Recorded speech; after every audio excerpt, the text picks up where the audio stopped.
And speaking of change, everything in our world is simply not black and white issues. There are a great many number of people of different races and cultures that have contributed immensely to this country. And the second person that comes to my mind that I'd like to talk to you about had a very colorful life. He was born in 19 no he was born in 1878, and his parents called him Doricho Arenga. I hope I pronounced that correctly. And as a boy, Arenga grew up into a man, and he was fascinated with the famous Mexican folklore tales of the man they called Villa. Now, Villa was a notorious Mexican bandit, and this young man, Arenga, sort of took his name and called himself Pancho Villa. Now, Pancho Villa became the living legend of the Mexican folklore.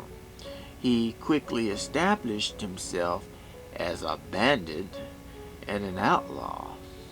And in his early conquests, he was mainly concerned about reaping personal wealth and power. So there was Pancho Villa out there, pillaging and plundering, trying to get rich quick, you see. He organized a band of men, and they combed the northern Mexican deserts or the territories. And what they did is they went out looting, and they were robbing trains and banks and mines. And of course, a few people got killed in the process. Pancho Villas sympathized with the landless peasants and became a much admired revolutionary hero to the Mexican people. He was kind of like a Robin Hood, you might say. He used a style of guerrilla warfare tactics that made him very effective against the country's standard methods of fighting. And over the years, Pancho Villa used this band of men to fight against tyranny that plagued the Mexican government from time to time. He became a hero when he joined forces with the Mexican people to overthrow a dictatorship that was being ran by a gentleman named Porfirio, Porfirio Diaz. And Diaz had came into power after the death of Benito Juarez. And at the time, Mexico had no government for over 4 years until 1876 when Porfirio Diaz assumed the presidency. Now, Diaz got things back on track and all, but he had a bad habit of relying on tyranny and oppression. The man had his secret police. They kind of went out there and brutalized the people, but that's the way he did things, and he kind of kept an iron hand on this country for over 35 years, you see, until a revolution came about in 1910, and when Pancho Villa joined forces and brought all this to an end. I think Diaz was in his 80s when the revolution took place to get him out of office. Unfortunately, this action destabilized the Mexican government, and many Mexican leaders tried their hand at the Mexican presidency. There were some people. There was a guy named Francisco Mandera. He didn't turn out very good. And there was Emiliano Zapata. He worked with Pancho Villa.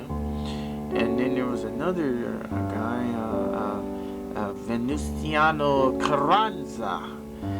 And believe it or not, there was a President Pancho Villa. He also served in the presidency for a little bit. But Pancho Villa lost his stronghold on the presidency when the United States got involved with supporting his opposition, and his opposition at the time was Carranza. So Pancho Villa kind of got upset on this whole process. He was very angry against the United States, so he decided to wage a personal war against the United States. So in March, I think it was March, in the year of 1916, Pancho Villa organized his Mexican army and launched an attack on an American city. The city that he attacked was Columbus, New Mexico. And after Pancho Villa got through with it, I believe it was 16 or 17 Americans were killed in the process. Well, the American people, they weren't going to stand around for this, so they began pressuring Congress and President Wilson and saying, hey, we need to do something about this man named Pancho Villa here. He's coming in the United States, killing American citizens. So President Wilson decided to send out his finest expeditionary force to capture old Pancho Villa.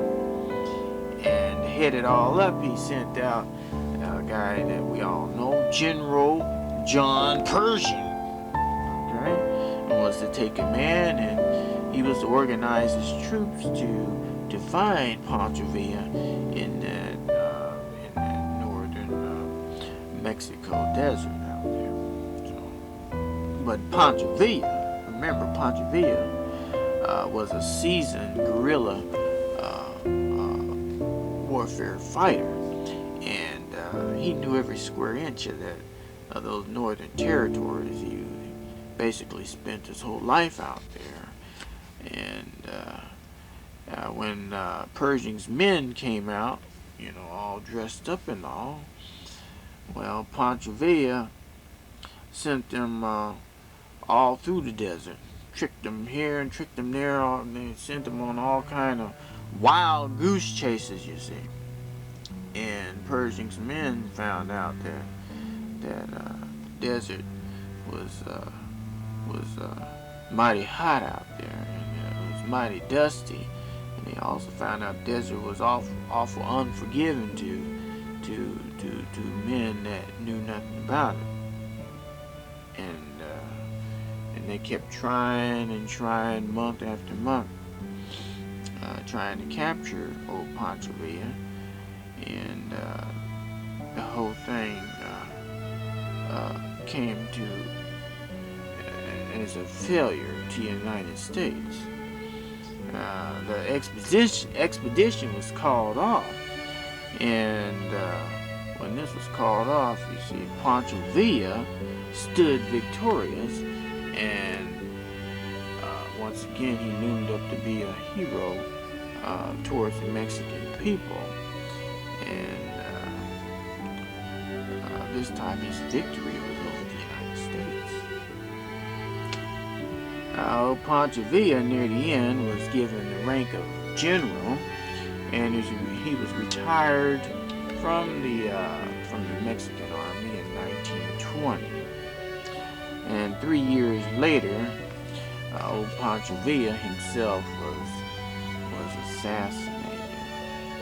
So now there you have it, a little history about two great people. You know, I don't know that much about them, but it's kind of interesting to know a little history about different people, different cultures, this type of thing.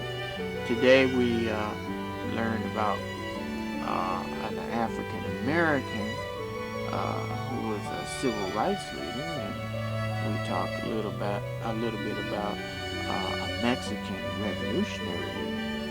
And we saw that both people were great because they fought for the people and they stood by the people. And Dr. King and Pancho Villa stood before great odds, you see. King stood, before prejudice, discrimination, this kind of stuff like that. And Pancho Villa, at one point he was fighting against the United States there, you see. And they both overcame these odds by simply believing in themselves and believing in their people. And each had entirely different ways of solving their social problems. One used nonviolence and the other one used violence. But the end results brought the people together so that they were able to live in peace and harmony. And that's one thing that we need to remember.